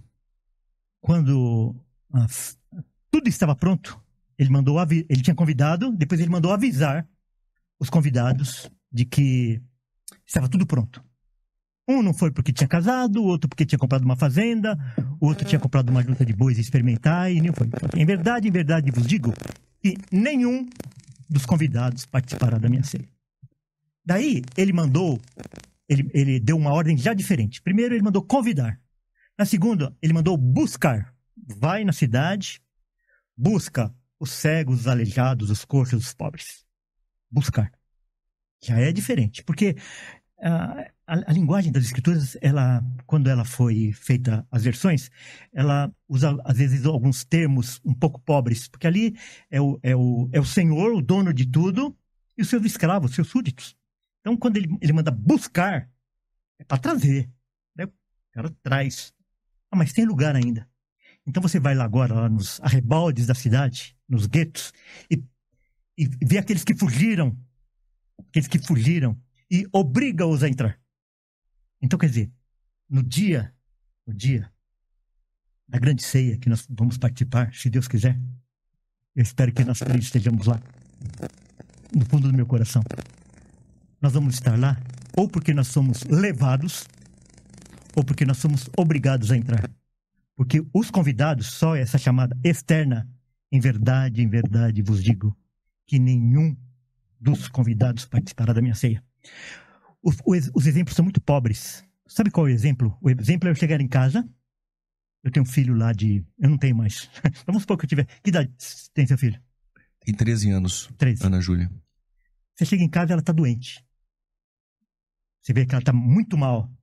Filha, vamos para o hospital. Eu não quero, pai. Vamos para o hospital. Eu não quero, pai. Ah, e aí, o que nós vamos fazer? Não, a gente vai respeitar o livre-arbítrio dela, não vamos levar ela para o hospital. Você seria processado por abandono de incapaz.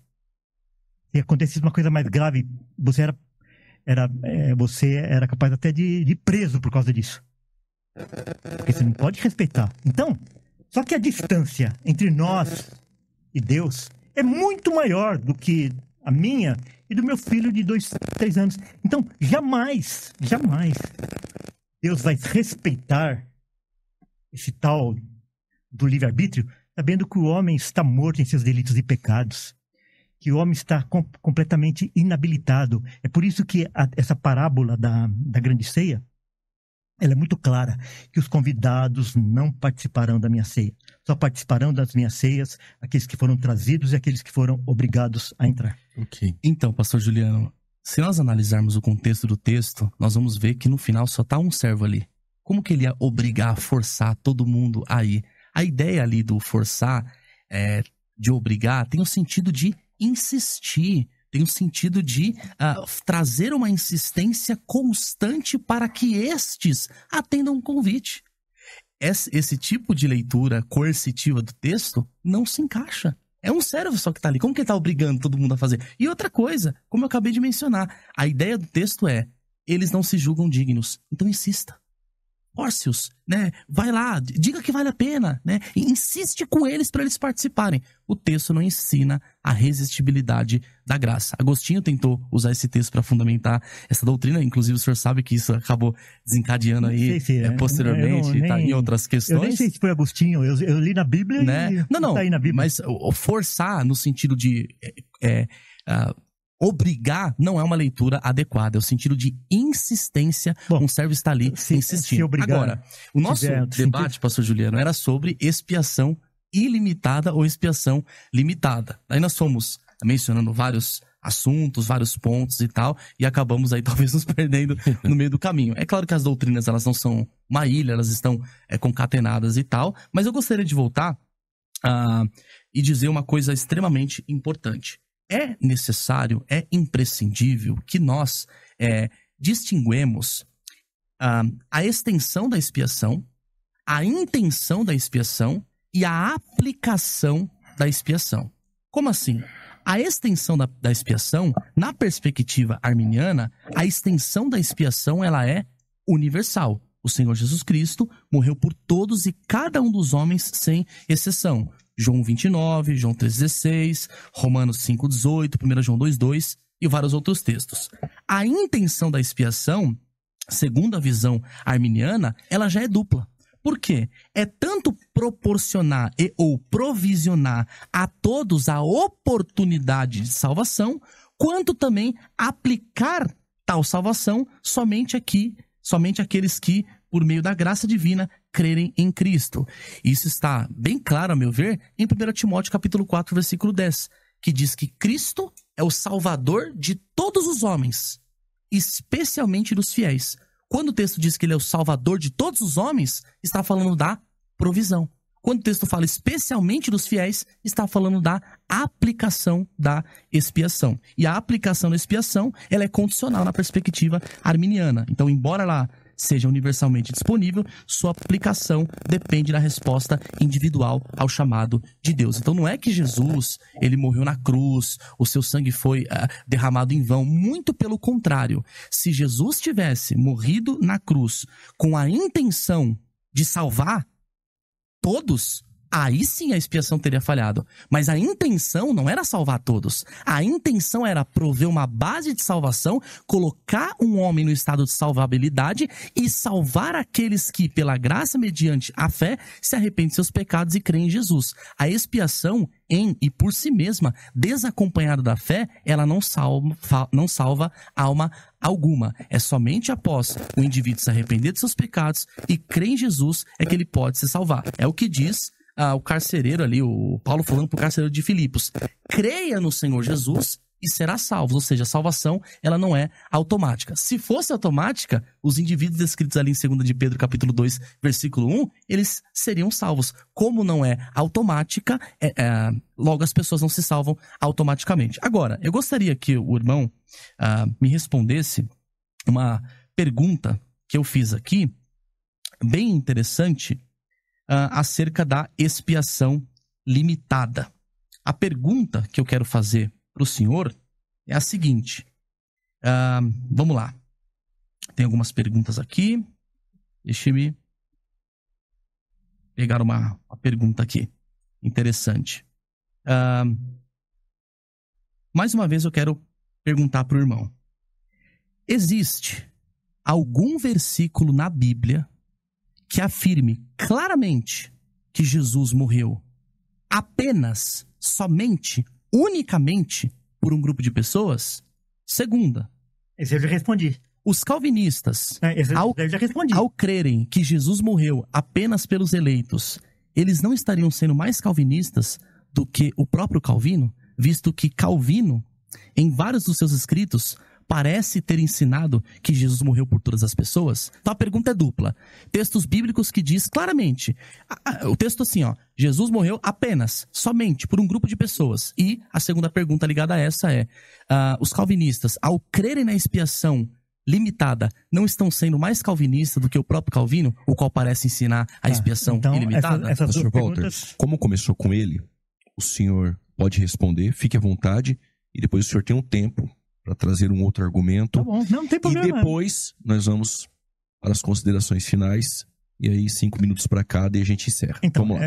Essas duas perguntas eu já respondi, né? Foi os primeiros textos que eu li, que ele deu a sua vida em resgate de muitos. Agora, se o irmão não aceita o texto, eu não posso ler nada. Agora, o texto é aquele aí. Calvino discorda da leitura. Agora, é o seguinte, de novo, eu não estou aqui para defender Calvino.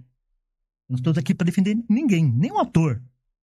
A palavra de Deus diz assim, ele deu a sua vida em resgate de muitos. E Jesus fala assim, eu não desci do céu para fazer a minha vontade, mas a vontade daquele que me enviou. E a vontade daquele que me enviou é esta, que eu não perca nenhum de todos aqueles que ele me deu. Pelo contrário, eu o ressuscitarei no último dia. E não existe um texto mais claro do que isso. Agora, fora isso, o entendimento é só o Espírito Santo que pode fazer. Agora é o seguinte, segundo vocês... Bom, deixa eu voltar só um pouquinho. Eu quero ler o artigo, o parágrafo 795, do capítulo 3 do Concílio de Trento da Contra-Reforma, Doutrina Católica Romana. 795. Embora tenha ele morrido por todos, não obstante, nem todos recebem o benefício da sua morte. Então, de novo, na parte soteriológica, arminianismo é catolicismo romano. Na parte, é lógico que não tem Maria, não tem purgatório, isso aí não tem, essas coisas periféricas não tem.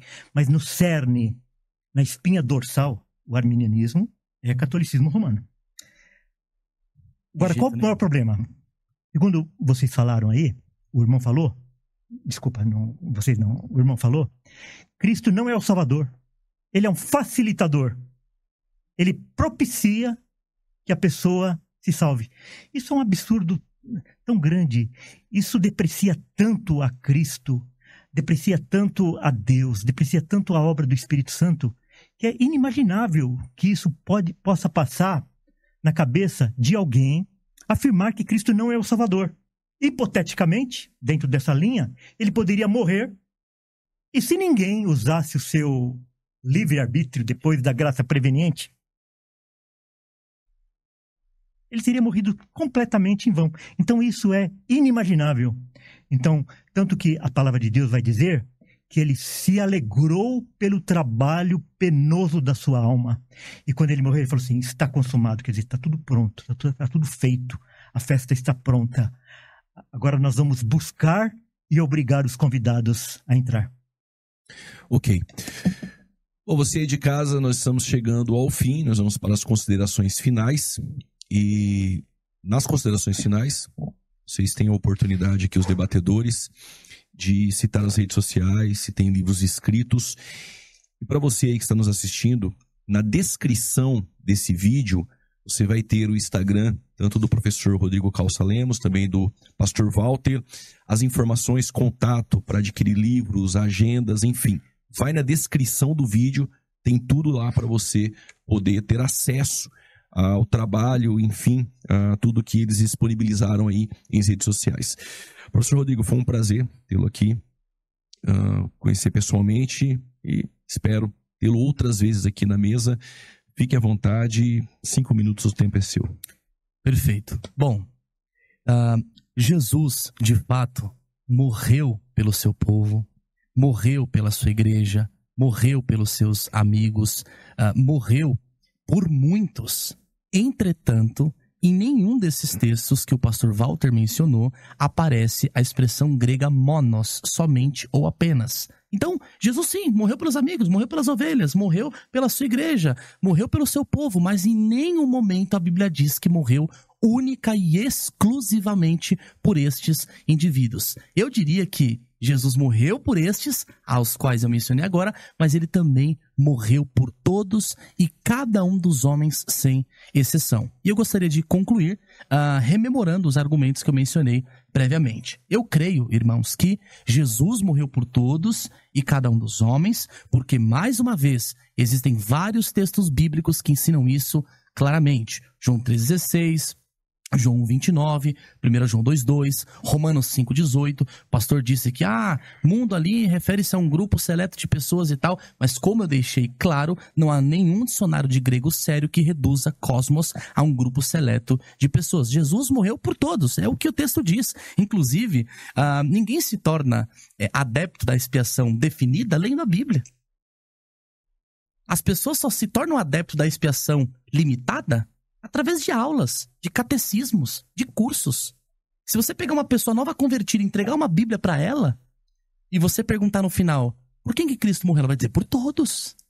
Então é uma doutrina que precisa ser ensinada, é uma doutrina complexa, uma doutrina que precisa de muitos malabarismos teológicos e exegéticos para sustentá-la. Em segundo lugar, como eu mencionei previamente, eu creio que Jesus morreu por todos porque não existe, mais uma vez, um versículo claro que afirme que Jesus morreu apenas por um grupo. Morreu por muitos? Morreu por muitos. Pelos amigos? Morreu. Pelas ovelhas? Morreu. Pelo seu povo? Morreu. Pela igreja? Morreu. Mas em nenhum desses textos diz que morreu apenas por eles. Esse é o ponto. Terceiro, eu creio que Jesus morreu por todos porque há vários textos bíblicos que diz que Deus deseja salvar a todos, que Deus não tem prazer na morte do ímpio, que Deus não faz acepção de pessoas. Ora, se Deus quer salvar a todos e ele não faz acepção de pessoas, logo Jesus morreu por todos.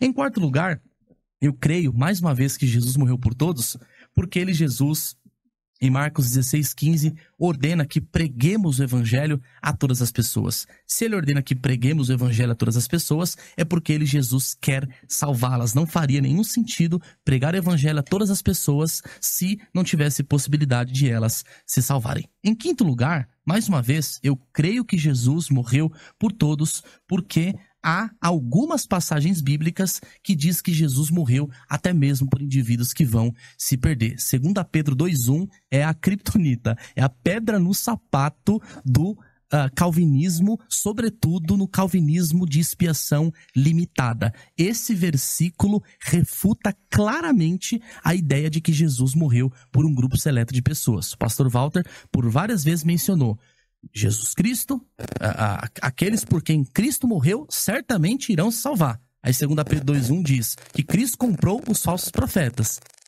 Esses falsos profetas irão se salvar? O pastor Walter disse, mas não. É uma força de expressão. É uma força de expressão, né? Eu fico pensando como que os leitores leram isso, ou se Pedro de fato tinha intenção. Eu tenho certeza absoluta 30 que não. segundos, irmão. Ok. E não vai nem passar o Instagram, né? Ok. Por fim, em sexto e último lugar, eu creio na expiação ilimitada, porque essa era a crença dos pais da igreja, diferentemente daquilo que o pastor Walter mencionou, que essa é uma crença católica e tal. Ela tem uma similaridade com a doutrina católica, mas não é porque os católicos creem nisso que os arminianos creem. Os arminianos creem nisso, primeiro, porque é uma doutrina bíblica, e em segundo lugar, claro que isso não tem autoridade, mas os pais da igreja que sucederam os apóstolos do Senhor Jesus Cristo também criam nessa doutrina. Então é uma doutrina bíblica, uma doutrina patrística, uma doutrina histórica que até Lutero e muitos outros criam na expiação ilimitada. Em resumo, essas são as razões pelas quais eu creio que Jesus morreu por todos. Mas é importante que se diga, o fato de ele morrer por todos não quer dizer que as pessoas são salvas automaticamente. É necessário que as pessoas se arrependam dos seus pecados, creem em Jesus, para que assim elas sejam salvas. Jesus morreu por todos, porque ama a todos, quer salvar a todos. Esse Deus é gracioso e benevolente. Inclusive, você que está assistindo aí esse bate-papo, saiba que Jesus morreu por você. Eu sou o Rodrigo Calça Lemos. Se você quiser me procurar lá no Instagram, é Rodrigo Calça Lemos. Legal. Calça Lemos mesmo. @Rodrigo Calça Lemos. Será um prazer lá. Bons conteúdos. Bons conteúdos. Obrigado, pastor. Ele falou prazer conhecê-lo. Ele ficou de 5 minutos, mas acho que foi uns 10, né? Uns 10. Desculpa, viu? Pastor Walter, primeiro eu quero agradecer. Okay. Eu quero agradecer. Assim, e o Rodrigo aí é muito competente. Eu discordo de tudo que você falou, mas amém. Você é muito inteligente e sabe colocar bem as coisas. Obrigado aí pela oportunidade. Realmente, ninguém que lê a Bíblia, ele vai entender o Evangelho. Jamais. Porque senão, os tradutores da Bíblia seriam todos crentes, e a gente sabe que não são. Eles fazem isso profissionalmente. A leitura da Bíblia, ela depende da ação do Espírito Santo, a revelação do Espírito Santo. Quando Deus fala assim para Isaías, na realidade é Cristo lá, né? A quem enviarei e quem há de ir por nós? Isaías fala assim, eis-me aqui, Senhor, envia-me a mim. Então ele fala, vai, cega o entendimento desse povo, para que eles não creiam. Então, a mensagem do Evangelho, ela não serve só para as pessoas crerem, mas ela serve também para eles não crerem e eles serem condenados porque eles não creram. Então a Bíblia, ela depende da força do Espírito Santo para que as pessoas compreendam.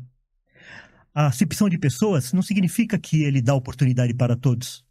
Acepção de pessoas significa que, entre os eleitos de Deus, há homens, mulheres, judeus, gregos, ricos e pobres, cultos e incultos, humildes, reis, rainhas, escravos. Isso significa que Deus não faz acepção de pessoas. Agora, o importante aí da expiação, que nós precisamos lembrar, é a qualidade dela.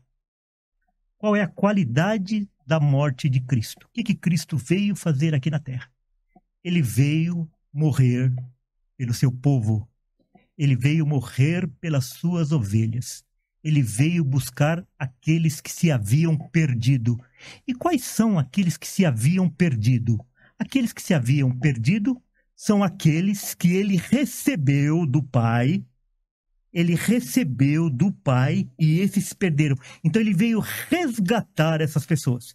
Então, como essas pessoas também elas estavam mortas em seus delitos e pecados, por causa dos seus pecados, por causa das suas transgressões, Cristo precisou pagar o preço, precisou expiar pelos seus pecados.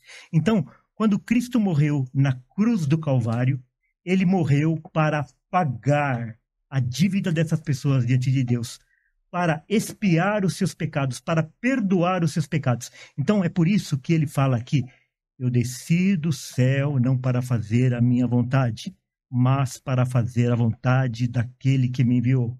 E a vontade daquele que me enviou é esta, que eu não perca nenhum de todos aqueles que ele me deu. Pelo contrário, ele faz uma afirmação assim, peremptória, uma afirmação final, e eu os ressuscitarei no último dia. Então, se você confia só em Cristo, se você não confia no seu livre-arbítrio, se você não confia nas suas boas obras, se você não confia na sua aceitação, mas você confia somente em Cristo, você será ressuscitado por Cristo no último dia. Seu Instagram, pastor, para te encontrar? Meu Instagram, Walter Reggiani, Walter com V, Reggiani, Reggiani. Se você quiser bastante polêmica, entra no meu Instagram. Muito obrigado aos debatedores. Sr. Walter, é possível quem está em casa agora saber se Jesus morreu por ele? Por exemplo, Jesus morreu por mim? O senhor dorme sabendo se Jesus morreu pelo senhor? Sim. Ou não tem como? Sim, porque... Mas isso foi definido quando? O Espírito Santo foi definido antes de que houvesse mundo, né? E como saber? E como saber? Sabe por que a palavra de Deus diz que aqueles que creem em Cristo, né? Aqueles que creem em Cristo, eles são salvos, porque a nossa salvação não é por alguma obra nossa, né? Sabendo que aceitação, levanta a mão, eu creio, tal, isso é obra. A fé é obra. É por isso que a obra é um dom, a fé é um dom de Deus. A graça é um dom de Deus. A salvação é um dom de Deus. O homem é completamente passivo na salvação. É como aquela pessoa que está morta no mármore e ele é transportado de um lugar para o outro. É Lázaro que está dentro do túmulo e Cristo dá vida para ele e manda ele sair e ele sai. E a graça preveniente não fala assim, ô Lázaro, você quer continuar vivo ou você quer voltar a ser morto? Não tem isso. Eu ia brincar falando, ó, Calvino ensinou a doutrina da fé temporária, hein? Exatamente, então, eu pensei nisso. Vamos deixar para outro dia, então. Você em casa, que nos acompanhou aí no programa Fora da Caixa, muito bom esse tempo de crescimento, que Deus continue lhe abençoando. E toda quinta-feira, às 21h30, debates, entrevistas no programa Fora da Caixa. Até a próxima.